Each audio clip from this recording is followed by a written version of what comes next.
What we're going to do is we're just going to start off by drawing a curved horizon line.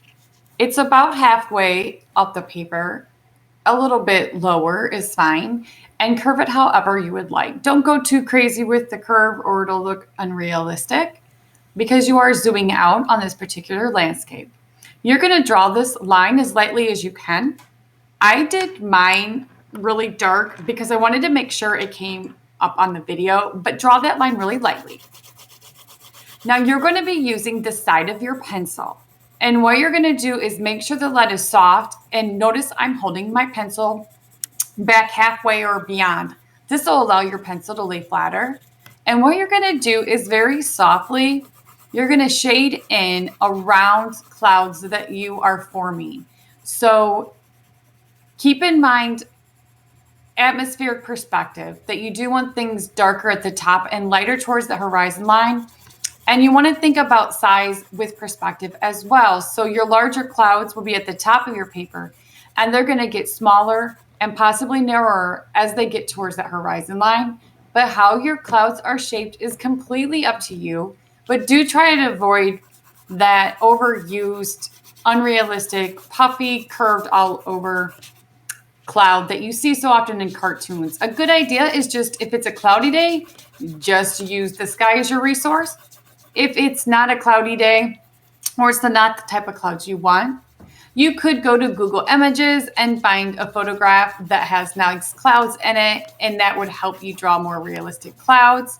I'm really just drawing off the top of my head because I wanted to get this video done quickly for my students, and I've been making a lot of videos. And this actually is a surprise virtual week for us with COVID. So it's an unexpected week at home. So I'm doing these last minute. I would have used a reference picture though if I was doing this, anything beyond a quick sketch. But what the point of this exercise is, it is just an exercise. That means we're warming up and we're just learning a new technique here. You would want to refine it for a final drawing. So once you have your clouds sketched and shaded in, I like to do some cross hatching. That means going in an opposite direction than what your pencil was before. So I'm just very lightly, I'm not pressing hard on my pencil.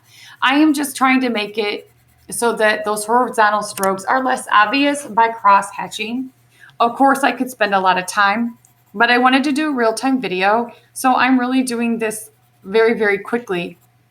I'm not even speeding up my video. I'm actually doing this really fast. You can take more time, of course, on yours and stop the video as needed. I just grabbed a tissue, a good old tissue, wrap it around your finger. You can use a blender too, but actually I have found Kleenex and tissue work much better, like for skin and shading or blending in skin, or for areas like the sky where it's more transparent. There's something about the texture of a tissue that it just gives the softest blending, and I love it. So I am just going ahead and I am blending my areas where I have pencil lead. And I'm being careful not to go over my white too much. I do the edges because I do want it soft and fluffy, but I am being careful that I'm not taking my tissue and blending on top of my white clouds, because what that would do is it would just create a gray background. So I'm just getting in these little areas. I'm blending in tiny circles. Sometimes I'm going back and forth, whatever's working. And another technique is you can actually wrap a tissue around a pencil. It'll give you more control of getting in tighter spaces. Again, you can use a blender for this if you have an art blender. But I wanted to do something where everyone at home could do it. And all you need for this is a tissue, a pencil, and a piece of paper. You can use any paper. You can just use computer paper. Believe it or not, this is a piece of watercolor paper because that's what I had handy. And it's working pretty well. But computer paper is nice and smooth, and that'll work also. Obviously, if you have sketchbook paper, that's going to be a better quality. And the better quality your paper, the better quality your drawing. If all you have is notebook paper though, and that's absolutely all you have, and you don't have any solid color paper, You can do this on lined paper because you're still learning these techniques. So if you're one of my students at home, you are required to do this assignment, but you're not required to do it on plain white paper. I am cool if you're doing it on notebook paper. Sometimes you even just need to grab a piece of cardboard. I mean, whatever you got.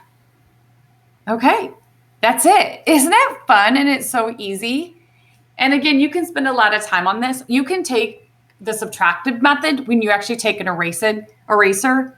Now, if you were in the art room, of course, we'd be using kneaded erasers. And if you have one, that is going to work way better than a pencil tip. But I am going to just use a regular eraser, keeping it simple. Use the flat part of your pencil. And I stick to the top of my clouds and avoid the bottom. I like the bottom of my clouds to be blending in a little bit more. I'm just adding definition to the top with my eraser.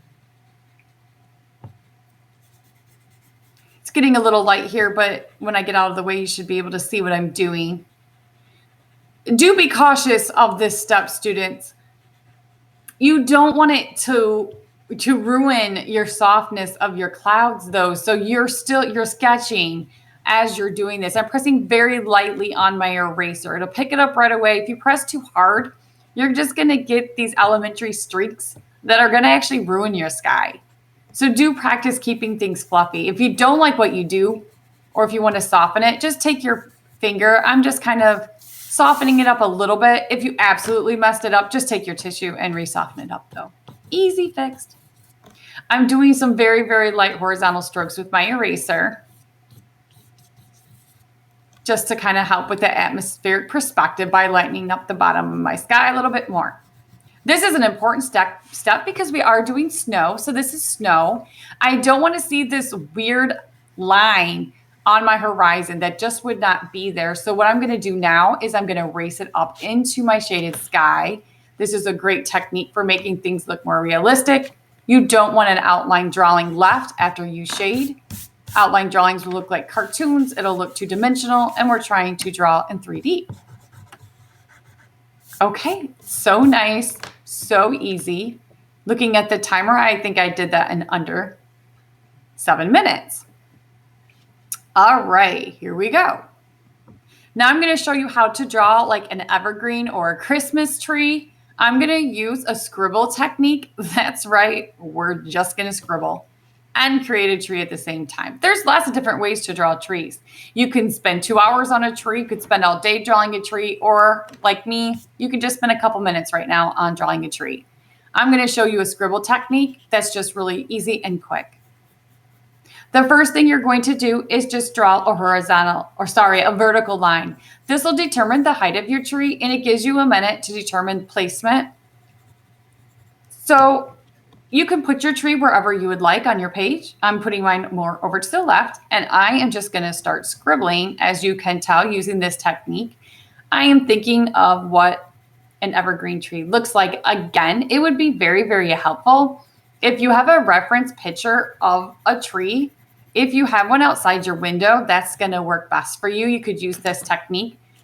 I'm having my branches bend downward, but sometimes they actually bend upward. It really depends on the type of tree that you have.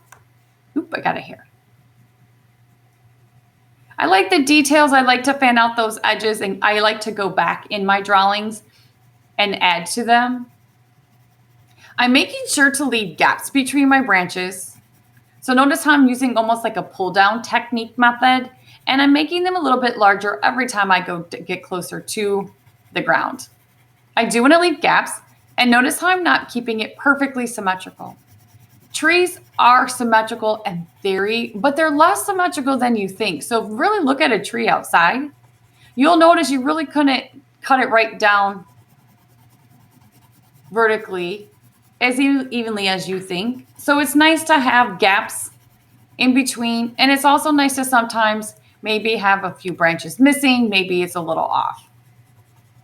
Again, use a reference picture off of Google Images, or preferably right outside your window, but we're not all that lucky. This is a great sketch to do too, because you could alter this sketch. If you have evergreen trees, you could absolutely do an in plein air drawing, meaning you're going to do it outside and get your sketchbook or your Okay, so I just had a break in my audio. Sorry about that, Skip. So I am just continuing to build up on the base of my tree. I'm keeping it really loose. Again, I'm just enjoying the process of drawing, so I'm kind of just continuing this scribbling technique throughout. There's a lot of different techniques. So if you want a more realistic tree, there's tons on YouTube that you can grab. If you just YouTube how to draw a tree, you'll find so many great artists showing you how to do that.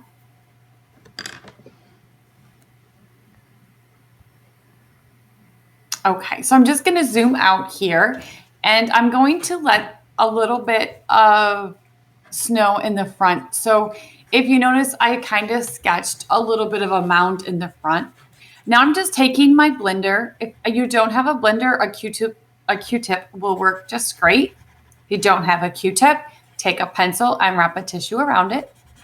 I'm just softening up it once in a while. I'm still keeping the texture of the tree though. I don't want it soft. I don't want to go all over it because I want the variation and value.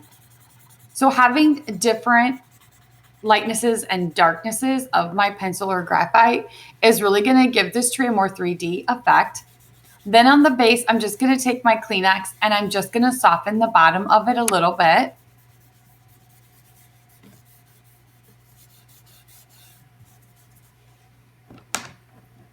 Then I'm going to take my eraser, and again, I don't want an outline, and I'm just going to kind of put and tuck a nice snow hill right in the front, so it is kind of sneaking right behind that mound of snow. That will give it a nice crisp edge there. You can bring up that snow as high as you want. This is really up to you where you want your snow to be in your picture. It really can be just about anywhere. But it is such a great technique, this subtractive method, where you shade first, then you take your eraser almost as a drawing tool for snow. A lot of people do these hard edge outline drawings, but actually things are not outlined in real life, so you don't want to outline them as an artist. So you really want to think about how things are in real life. So be an observer of things, and that is going to help you draw as well. So I'm just taking my pencil. If you happen to have a B pencil, that might be a good one to grab. But I'm just taking my pencil. I'm pressing a little bit harder in areas where I want my value just a bit darker. This is just completely up to you. I like to fill in the middle of my tree too. I don't want the middle of my tree to look like I can see my bark, because obviously we know if you think about, if you have an artificial tree, how you put the fake limbs all the way around the tree. So they're not just on the left and the right. So when you're drawing it, you don't want it to look like your trees are just, or limbs are just on the left and the right of your tree. It's going all the way around. So you're going to need to make it look fuller right in the middle. Okay, I'm going to take your eraser. Now we're going to add some highlights, but we're going to make it look like snow is laying on some areas of our tree. I am adding the snow, but while I'm adding the snow, I'm actually sketching in the same technique I did with my scribbling technique. So I'm almost scribbling here. This is just a fun, really quick technique to make it look 3D. You're going to get lots of fun dimension. It's really going to punch it out. And honestly, this is so easy to do. Do make sure, though, you're not erasing huge blotches and not paying attention to what you are doing. You are still in charge of, even though it's an eraser, it is still a drawing tool. It's making marks. So you want to be thoughtful about it. And there you have it. That's all you need to do for the tree. It's so super fun, and it looks so good as you step back. It's those values, that lightness and darkness of color, that texture that you created. That's all playing into effect here. Now you can't see my sky. I think I need to go back on my video and darken up the brightness. I'm narrating it right now. I'm not sure I'll be able to do that. But what you're going to do in the back is you are going to add lines. And we're going to have some small trees tucked way back in the background on this horizon line here. Now this is atmospheric perspective. So things that are closer will be darker. Things that are farther away need to appear lighter, because as things get farther and farther away, they get lighter. So make sure that when you're drawing, you do that as well. I am going to take a blender and soften these up and lighten them up a little bit. When you're making your tiny trees, I'm really just kind of scribbling in a little bit of a triangle. It's good enough. They're so far away, I'm hardly going to see them. Just little tiny trees. I like groupings of trees because I don't want things to look too perfect, because they're not that perfect in nature. So sometimes I have clusters of 3 or 2, sometimes just 1. Sometimes I have little tiny dot for a tree. Sometimes I'm making them a little bit taller. And just blend those in however you would like. Maybe add a little bit of a ground, just a little something going on way back. This is just going to add to our distance and our sense of depth. Is how you create depth as an artist, is by changing up the size. So I'm just giving a row of tiny trees. Those of you in my art class, we've been learning about Bob Ross, of course. So these trees are going along with how he does landscapes and paintings, where you really need to think about creating depth by using atmospheric perspective. And I'm going to just zoom out on this here. Now you can see my sky. You can see the trees. I did a little bit of value and you're done. And that's it. That's all you have to do to create a really quick winter tree landscape. It's so fun. You could add more trees in the front, of course, if you would like. You could even practice drawing some maple trees without the leaves and add snow on top of your maple trees. I do have a video posted on how to draw a really easy maple tree just by starting off with the letter Y. If you want to check that video out, you could add some to that and make your very own landscape. And you could always play around with adding mountains if you would like, keeping those mountains darker in the front, lighter in the back, and have fun and be creative. I hope you enjoyed this super quick video. Let me know if you would ever need help. You could put comments in the link. Have a fantastic day.